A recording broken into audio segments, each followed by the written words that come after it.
What's up, y'all? Good evening. So, when I first got clean and sober, someone had told me something that really stuck with me. They said, go out there and find someone that's more messed up than you, and one day you'll be on top of a mountain wondering how you got there. And I thought, what does that look like? So, I started going to the same homeless encampments that I used to live in. I went to the same streets that I came from, and I did the exact opposite. I flipped a 180. Not only was I working in treatment, but I started working with a nonprofit called Impact Foundation 707. Our first event, we threw a barbecue for the homeless, and it was amazing. A lot of people showed out, a lot of people I was on the streets with. We got off a little bit of Narcan, but most of all fed the homeless and clothed them, gave some clothing to them, some hygiene kits and stuff like that, and just kicked it on a Sunday. It felt really good to give back. What I was doing was getting outside myself and helping someone else other than myself for once. We call it carrying the message.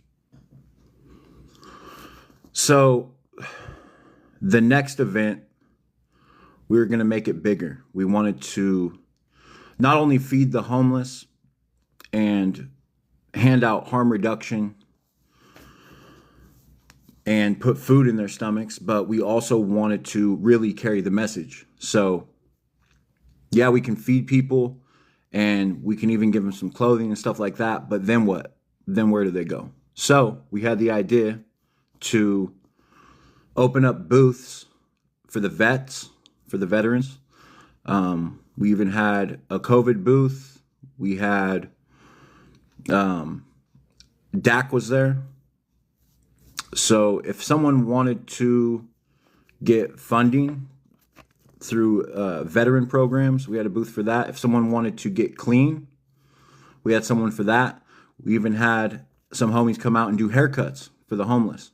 And big shout out to Mike Arvallo, printed up a bunch of Mac Dre t-shirts, and the homeless were flossing that day, dude. Just dipped in butter, just popping their collars, fresh fades.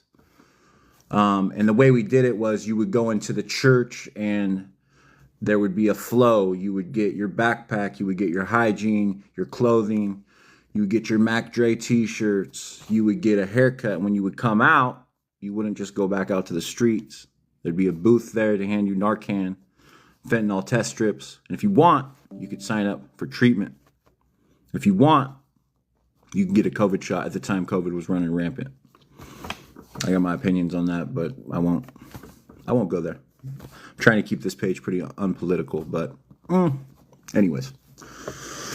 So it was a huge success, and everybody showed out. We had some performances there, and even had 707 Bike Life, the homie Juan Chavez, come out with his lowrider bikes, and people were playing music, dancing, giving speeches, riding around on lowrider bikes, barbecuing, and having a good time.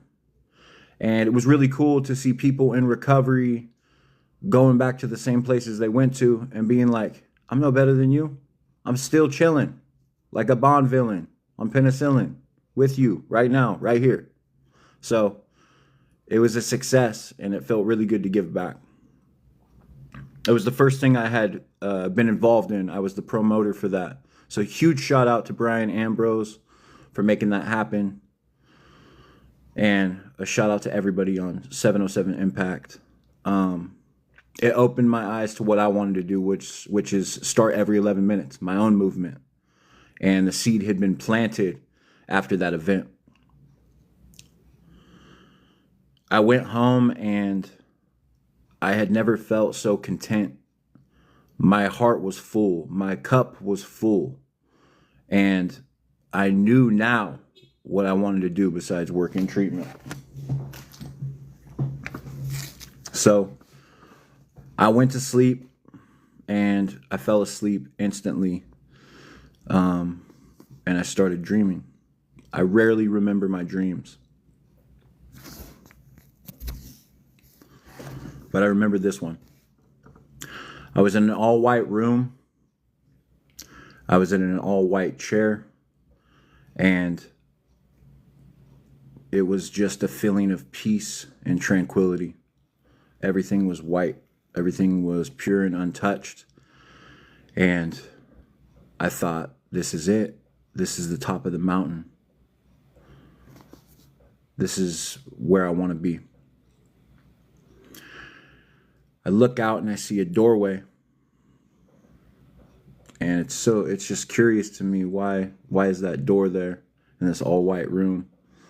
And before I could think twice, the door busts off the hinges and someone's standing there in all black from head to toe with a black motorcycle helmet. And they pull an AR-15 out, point it dead at me, and shoot me twice in the chest. Exact shots right into the chest. And they're gone. Before I could even think about what happened, I looked down. Well, it looks like they're trying to restrict me. Anyways. I look down and I accept my fate. But for some reason, I'm not scared to die. And I woke up. I said, wow, that dream was out of nowhere. I'm thinking, well, we dream to rehearse, we dream to problem solve, we dream to remember, and we dream to forget. So what am I rehearsing? What am I trying to forget? And most of all, what am I trying to remember? It really had me. I was thinking about it for days. It stuck with me. I have a few friends that when they speak, I listen and I shut up, which if you know me, it's not me, but I'm surrounded by some pretty intelligent people, and I keep surrounding myself with these strong, spiritual, intelligent people because I learn a lot from them. I reached out to a friend and I told her about the dream, and in her own way, she discerned it. She said, well, the all white room represents your recovery, your purity, God in your life. And the person in the motorcycle helmet obviously represents the darkness, evil.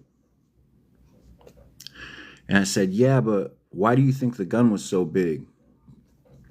And she said, because they're going to have to make that big of an impact to stop you.